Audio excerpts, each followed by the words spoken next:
Rahul Dravid once told me something very, very special. And I asked him that you bat day in, day out, number 3 for India. You bat in front of the new ball against the likes of Pollock, Donald, Klusner, Kellis, Mackay, and Tini, all of whom bowled at 90 miles an hour. Did you once feel that what happens if you're not up to it? He said, yes, Saurav, I do. I said, how do you react to it? And he said, I think it as an opportunity. It's the way I see it. I can see it in two ways. Either I am happy batting at number 6, where the ball's old, the bowler's tired, somebody up the order has played a big knock, and I'm happy to do that role, or I'm happy to make a name for myself. Get up at number 3, get test hundreds, and be remembered as one of the best players of the new ball.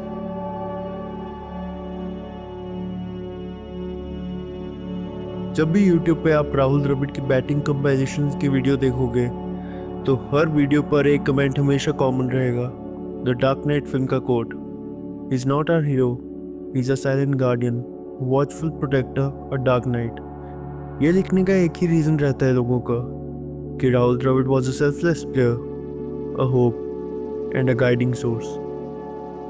Rahul Dravid के career की शुरुआत एक ऐसी कहानी थी जो हर aspiring cricketer को इंस्पायर करती है। 1996 में अपनी डेब्यू में उन्होंने अपनी टेक्निक और डिटर्मिनेशन से सबको इम्प्रेस किया। उनके पहले ही टेस्ट में इंग्लैंड के अगेंस्ट 95 रन्स मारकर उन्होंने बता दिया कि वो एक ऐसे प्लेयर है जो कि हर बड़े बॉलर के लिए एक बड़ा चैलेंज बनने वाले हैं। उनके अर्ली ईयर्स में कंसिस्टेंसी और हार्डवर्क ने उनको द वॉल का टाइटल दिया, एक ऐसी दीवार जो अपने टीम को हमेशा मजबूती से प्रोटेक्ट करेगी। राहुल द्रविड़ का बैटिंग स्टाइल एक आर्टवर्क था, टेक्स्ट बुक टेक्निक से भरा, पर उसमें एक एलिगेंस भी थी जो हर फैन को अट्रैक्ट करती थी। उनके स्ट्रेट ड्राइव्स, कवर ड्राइव्स और पुल शॉट में एक ऐसी ग्रेस और ईज थी जो बॉलर्स को परेशान करके रख देती थी। वो अपने शॉट्स को इतने परफेक्शन से खेलते थे कि हर स्ट्रोक में एक लेसन छुपा रहता था, पेशेंस, टाइमिंग और प्रिसीशन का। राहुल द्रविड़ ने टेस्ट क्रिकेट में 13,000 से भी ज़्यादा रन बनाए, लेकिन उनकी सबसे खास बात थी उनका पेशेंस। वो एक ऐसे प्लेयर थे जो पिच पे घंटों खड़े रह सकते थे। उनका कहना था, you don't play for the crowd, you play for the country. 2001 का ईडन गार्डन टेस्ट याद ही होगा सबको। लक्ष्मण के साथ उन्होंने 376 रन की पार्टनरशिप बनाई। जहाँ पूरी टीम कोलैप्स हो रही थी, वहाँ द्रविड़ और लक्ष्मण ने पिच पे एंकर बनकर पूरा गेम ही पलट दिया। वो पार्टनरशिप आज भी हिस्टोरिक पार्टनरशिप में से एक मानी जाती है। बैटिंग के अलावा द्रविड़ एक एक्सेप्शनल फील्डर भी थे। स्लिप में उनको सबसे रिलायबल फील्डर माना जाता था। 210 कैचेस, एक ऐसा रिकॉर्ड जो किसी भी नॉन विकेट कीपर के पास नहीं है। और जब टीम को ज़रूरत पड़ती थी विकेट कीपर की, तो उन्होंने वो रोल भी बखूबी पूरा किया।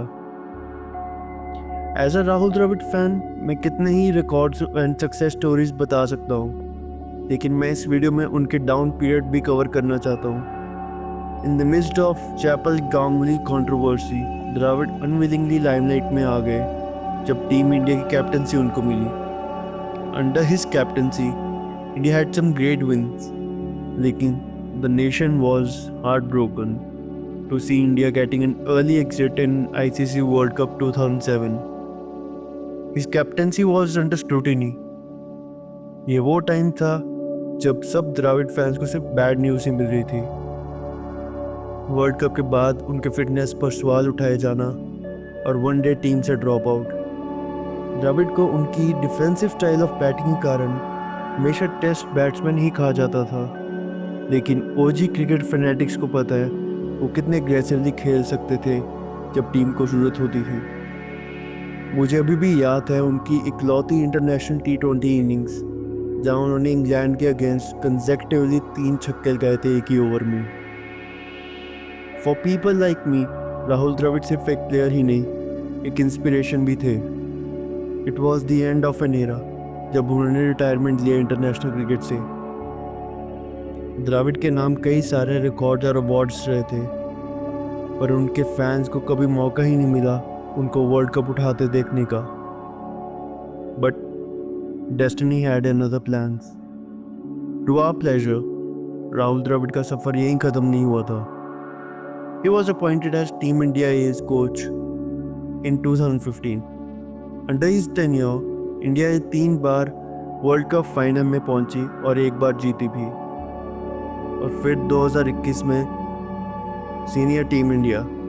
हर लेवल पे उन्होंने नए टैलेंट को ग्रूम किया, और फिर आया वो मोमेंट जिसने सब फैंस को रुला दिया, 2024 का T20 वर्ल्ड कप, जब उन्होंने कोच के रूप में टीम इंडिया को वर्ल्ड कप दिलाया। ट्रॉफी उठाते उनका चेहरा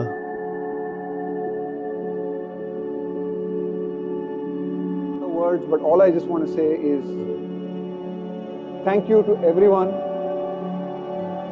for making me a part of what is an incredible memory. All of you will remember these moments, right? I think, like we always say, it's not about the runs, it's not about the wickets. You'll never remember your career, but you'll remember moments like this. So let's really enjoy it. I could not be more prouder of you guys to come back the way you did, the way you fought, the way we worked as a team, the resilience. There's been some disappointments over the years where we've come close, we've never been able to cross the line. But what this bunch of boys has done, what all of you have done, what everyone in the support staff has done, the hard work that we've put in, the sacrifices that we've made, I think the whole country is really, really proud of each and every one of you and what you have achieved.